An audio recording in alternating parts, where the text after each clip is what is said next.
baca tadi tarian cacing. Saya baca sepenuh ni tarian baru nak buat tarian macam mana?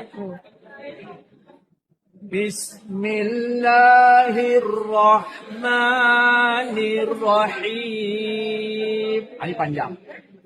Ini pendek, satu harakat. Paling pendek satu harakat. Ini dua harakat.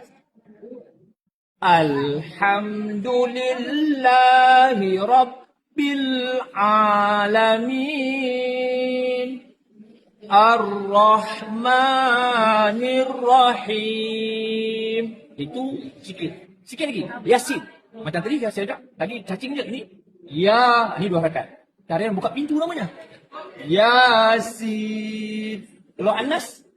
Qul a'udzu birabbin nas. Malikin nas. Ilahin nas. Macam apa pandangan? Langsung hujung.